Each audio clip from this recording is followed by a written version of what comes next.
I now invite Ms. Maria Dolores Travieso Darias of Association Canaria Juristas por la Paz y Derechos Humanos to take a seat at the petitioner's table. You now have the floor, Madam. Señor Presidente.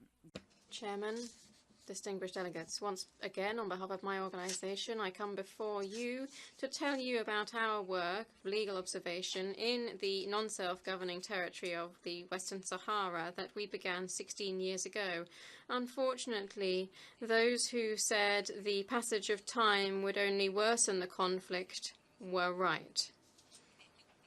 In the last year alone, we have seen not only the continuance of illegal political trials against Sahrawi human rights activists, but we have also seen increasing trials against the Sahrawi population, against any sector demanding economic, political or social improvements and the right to self-determination. Here we would note the trial of the so-called Camp of Dignity, the trial against students, and also the trial against the group known as El Awali, held on the 10th of April this year in Marrakesh, which of course led to convictions. We also cite the trial against journalists. There were 10 Sahrawi journalists from different media. They have been imprisoned and tortured. They've had their audio-visual material confiscated. They were prosecuted and sentenced harshly in an attempt to annul their right to any information and destroy any evidence which reveals the violence and war crimes committed by the government of the Kingdom of Morocco. In this last month alone, Morocco has committed the following acts violating international law. We have seen 3 illegal trials against Sahrawi civilians, including the trial held in El Ayoun on the 5th of September against the journalists Mahira Mohammed and El Jumai Mohammed.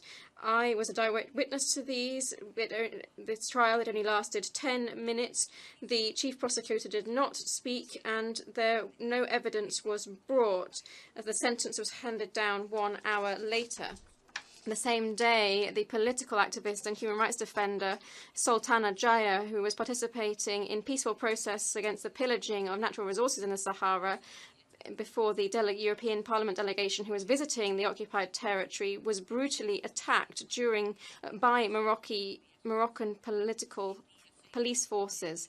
On the 6th of the same month, I and a colleague were in El Ayoun to attend the trial of these 2 journalists, and we were warned by a high-level Moroccan official who was sent deliberately to our hotel to tell us that nothing would happen to us provided that we did not visit any Sahrawi in their home. On the 30th of August, 2 Spanish lawyers who attended the political trial as observers against El Fak Kalinena were expelled as soon as they had arrived from the El Ayoun airport. They were taken to Casablanca, held overnight in the airport, and then taken into custody by the Moroccan police. The Spanish embassy displayed shameful failure to act following a complaint, and they were simply told that this is what happens when you go to El Ayoun. Morocco uses violence to repress the Sahrawi population, using the worst crimes punished by the Geneva Convention, and they use torture as an instrument to build arguments against the accused. These are false trials. There is no case to answer. In any case, those who are the criminals are those inventing the facts to try and to convict.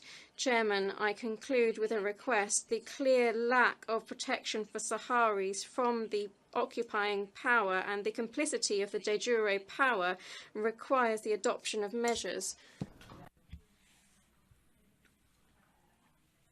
I thank Ms. Darias for the information she has furnished to the committee.